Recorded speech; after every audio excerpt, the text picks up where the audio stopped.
Hello, everybody. My name is Ian Kirkpatrick. I'm an author, robot, and loin streamer, and today we're going to have a hot take, sex in fiction. But before we get started, number one, if you enjoy what I do on this channel, please remember to like, share, and subscribe for more. Number two, if you would like to be featured on the channel, check out the links down in the description below. Number one is Lemoi, where I give you guys a prompt.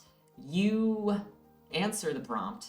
And then in the first Monday video of the month, we read them together. The second way to be featured on the channel is if you are an indie author with a book that is out or a book that is coming out, send in your first chapter and your book cover. They'll be read here on the channel, and hopefully that will help more readers find your content, because this channel is 51% Yakuza, 49% helping indies find things, and also writing discussions, as we're going to have today. And then number three, if you would like to read and probably roast my books, they're available at all of your favorite retailers, and you can request them at your library. I accept my fate of having opinions that people probably don't like. It's fine. So today's topic is going to be sex in fiction.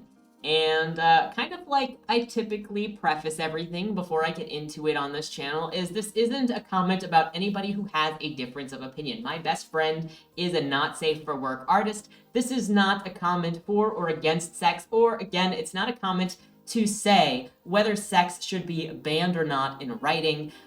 It seems like whenever I do a discussion topic of something, people take it as a dichotomy of should this be allowed or should this not be allowed, or is there going to be stuff in it or is there not going to be stuff in it. And I also think that there's a tendency within the writing community, when an author says something, then there's a certain group of people that then go to try and find areas in which they can call the author a hypocrite because they broke whatever rule. And I don't necessarily think that every piece of advice or every thought that an author throws out is them trying to create rules, but a lot of it can just be opinion or sharing what they've heard or the like, or talking about a specific situation and not every situation. So as I talk about sex in fiction, I don't want this to be taken as a dichotomy of should it be there, should it not be there, does it need to be regulated, should it be banned, or should it be a free-for-all. This isn't that at all. This is just my personal preference in dealing with sex, reading sex in fiction specifically. Because I also want to make it clear that I understand everybody has different preferences for everything. People go into books with certain desires, and people write books with certain desires in mind. Authors are not writing their books with me in mind and my preferences in mind. And when I pick up a book, I'm going into their story, their fantasy, their characters for what it is they wanted to say. And that's that. Another thing that I've noticed with this issue, before I get into some of my thoughts, which may or may not be scattered around, is that it kind of feels like something people are afraid to talk about. And I know that there's the two sides of this coin, because there was the part where you're going to have people say they felt very repressed, or there was this bias against sexual liberation, period. And so there's more gratuitous sex being pushed to the front that is now because it is free, and it is in response to the long time in which sex and sexuality was suppressed. But then you'll have the other side that says everything is oversaturated sexually, and it has been for a while. And again, it seems like at almost any conversation, there's no middle ground in talking about the issue. So, we're here to acknowledge all viewpoints and also all preferences. But also, if you get to have a preference, I also get to have a preference. And my preference is typically that I don't see a purpose for titillating or gratuitous graphic sex in fiction. Very rarely does it move the story forward in a way that can't be moved forward or made deeper by either referencing things emotionally and fading to black. Because when you're starting to talk about the P and the V and using words like, man meat and curtains and folds,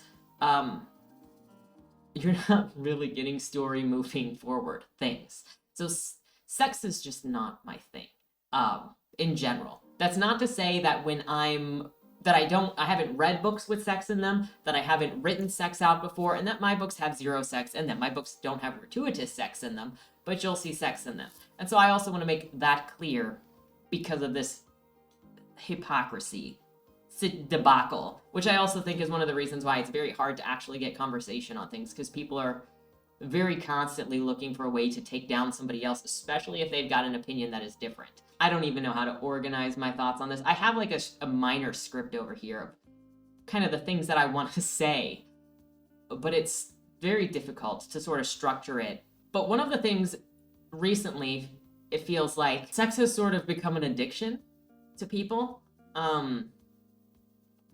In an obsessive sort of way, because I'll be reading something or playing something or doing something, and suddenly everything involved with that thing has to be converted into a sexual relationship. Like, my characters that have no sex at all have to suddenly be converted into having sex, or making their relationship from being platonic into a sexual relationship. Or other characters who are in a platonic or respectful or business relationship get turned into a sexual relationship. And sometimes it not only feels like an obsession with sex and sexuality and like destroying these things, but it's sometimes to me reads like there's no understanding of where personal boundaries are. And I know it's kind of ironic because I run something called The Loin Stream, which specifically was because we were reading Meg Latour's book, which is insanely thirsty and references the loins on a fairly regular occurrence because it is a thirsty book. But it's not a stream that's necessarily about sex. Fortunately, Modeland really didn't have any gratuitous sex in it. Actually, it didn't have any at all. Freaking Bravo had to do a whole huge setup in order to just kiss Tookie for the first time. He had his bros like right on their chests, and then planted a bunch of flowers and made it all perfect, and like probably the most innocent thing that we have read on the Loin Stream so far. But the Loin Stream title itself is a satire on the obsession with sex. That's what it is. Because that's so much fiction that I have read. The sexual relationship between the characters is that all of the tension comes from them thirsting after each other and not actually getting to be with each other. But then there's a shallow expression of affection because it's all lust. And that's getting off topic. Because it's this obsession with sex that is erasing the boundaries between characters and what it means to be friends, or what it means to be partners, or what it means to be like partners as in business partners, or in a partnership that is not a relationship style partnership. And it erases the ability for individuals to actually build friendships with people of the same sex or opposite sex. We've seen this for a while, where every friendship is slowly being converted into suddenly that person has to be gay because there's no understanding of what friendship is or what those boundaries are. And I understand shipping culture and that people are going to ship what they're going to ship. But I also think that it's important to kind of recognize when boundaries are being crossed and people are not being allowed to have friendships anymore. And then you look at fiction and different types of fiction, and people are erasing those friendships. And then you've got the conversation that says, well, why don't we have any books that are actually about friendship, that contain platonic friendships? Why are platonic friendships so shallow, if they even exist at all in fiction? Why are the only relationships in fiction between the same sexes either contentious because that girl is a bitch, or they're sleeping together because suddenly, even though there's no proof on the page, that chick is definitely hooking up with the other girls in the locker room? Like, why? And it's so interesting to me too, because the community around the gratuitous sex has so much emphasis on knowing boundaries and making sure that consent is involved. And then you've got this sex that is constantly thrust in your face. Like, I can't get away from it. What's more interesting than the lack of boundaries and consent, like, let's get into the consent really quick, of conversations with other people. I can log in to Twitter almost weekly now and see somebody saying, hey, I prefer to have less gratuitous sex or no gratuitous sex in my book. And I will see a response to that person who's not talking to anyone who's not talking to anyone specifically about their book or how they like to write their book. They're just stating their preference of not gratuitous sex in the middle of their fantasy book, in the middle of their mystery novel, or in the middle of their historical novel. But then there will be a direct response to that person just stating their preference, spitefully saying, what are you going to do to make me stop putting gratuitous sex in my story? Are you going to buy my book if I don't put gratuitous sex in my story?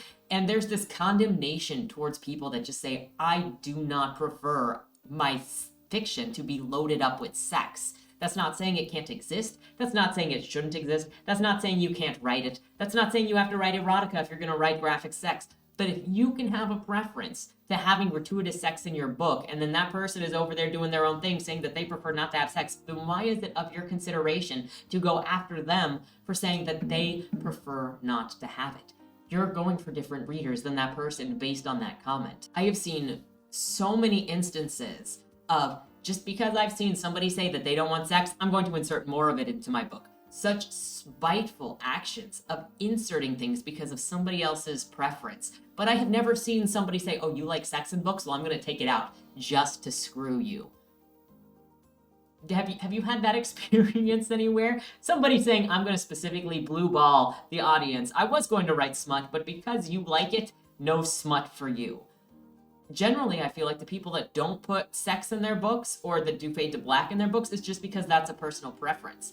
But I have seen this spite, and I mean, if you hang around the channel enough, then you've probably seen me talk about like the spite and the anger that's behind the motivation of a lot of things, and it's just a very difficult thing, and I don't really understand why so much action right now. Not even talking about the sex thing, but like you look at current television shows where people hate the properties that they're working on, and they hate the fan bases of the properties that they're working on, and yet they are spitefully building those things to destroy the target.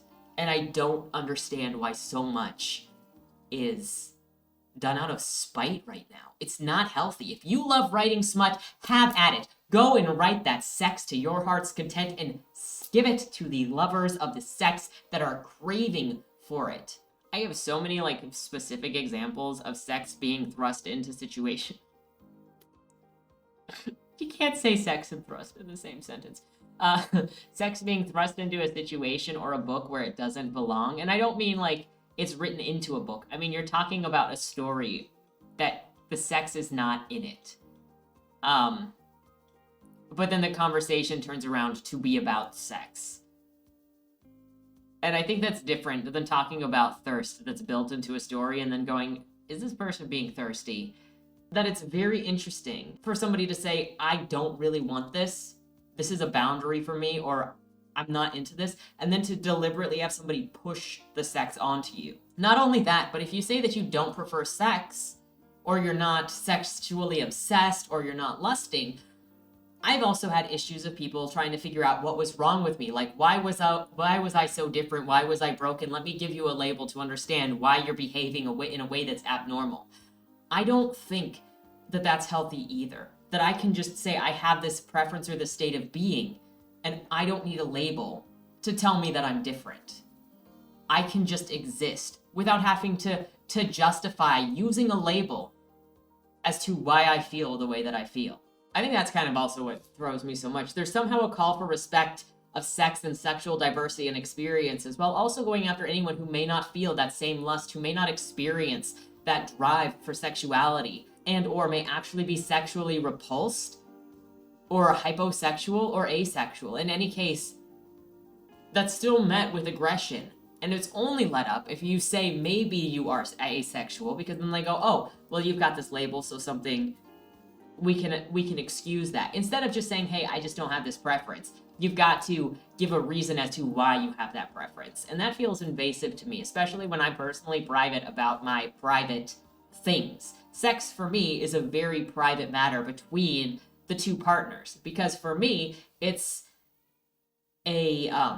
spiritual. It's a combination of two souls, and it's something that changes the relationship between two people. And you'll often see that in the majority of what I write. There are times and places where sex makes sense in a story, and there are times and places when gratuitous sex makes sense in a story. And I have so many experiences seeing this vitriol towards sex versus no sex, and putting sex in stories as a critique when the sex wasn't there, or changing people's relationships in order to add sex to the story where it wasn't there. And then all other relationships get erased in order to be turned into this sexual relationship where you now can't have trusted friends or trusted people that are like brothers to you or like sisters to you, because everybody turns those relationships into sex, and it's ruined real life relationships of people from shipping culture that were shipping real people together, and that destroyed their friendships. Where are the boundaries? Where is this understanding that you can love somebody without it having to become sexual? Sometimes, bizarrely, it seems like the people who talk consistently about boundaries, consent, and healthy sexual relationships don't understand or respect when it comes to people who don't have that same focus on sex. It's just weird, man. It's just weird. You do you. I did want to bring up this topic though, because I've seen a lot of forcing sex onto people that are not necessarily interested in sex, and I've seen the vitriol between the gratuitous sex versus the closed door sex or the avoidance of sex in stories. And as you know, I like to have difficult conversations on here, kind of open up a space for people to share their opinions on things, because everybody has different experiences and different reasons for why they act or like or are the way that they are. And I want to encourage everybody to openly share and also openly kind of hear what other people's experiences are. Maybe I'm growing crazy and the world is not as sex obsessed as I feel like it is, as somebody who is on like the outside of the sexuality and just watching as if it's a carnal obsession all the time. And maybe that's just the surroundings that I'm in, and it's not really like that. But I wanted to share my experience because I feel like I see it all the time. And again, nothing wrong with you. Maybe. If you're a sex addict, watch out. It can be very dangerous. But nothing. This isn't a rant for or against sex in books, and it's not saying that you're bad if you write sex in books or gratuitous sex in books or personal titillation in your books, and it's not saying that sex does not have a place in books, but I wanted to discuss kind of this relationship that I see between the different people of those who consume or write sex and those who do not wish to, and get your guys' opinion on it based from the observations that I've had, and see what some of your observations are as well. Enough of my rambling about this. Thank you for putting up with me yet again. I look forward to your thoughts and comments and experiences down below. With that said, thank you so much for watching. Have a great weekend, and don't die. Hello, boomers! My name is Yanananana. How are you feeling today? In case you didn't know, I'm a YouTuber from Nide, a small town in eastern Ukraine. My family has never really understood what I do in the woods, but all I've ever wanted is to make a better life for us all. Papa always comes home from the mines dirty, angry, and tired. It's a necessary evil to do your job and be in a place that you don't want to be. But I've never wanted to spend my life doing exactly what was necessary of me. Everything changed for me when a couple of Americans appeared at my door. They said they wanted to sponsor my channel and handed me military-grade explosives. Can you believe it? Military-grade. The lights will be incredible going forward. With this help, my videos will be next level. I just hope they are as they say, and this isn't some kind of trick. I mean, what would there be to gain? Boris says people are simple. Everything comes down to money and power. And Alex tells me ignorance will not save me from trouble. I understand where they are coming from, but I do not like to think that way. There is more to life than a cruel of superficial goods, hatred, and destruction. Anyway, I do not like where this video is going, so I will see you on the explosives field. Boom, boom, boom. Salute.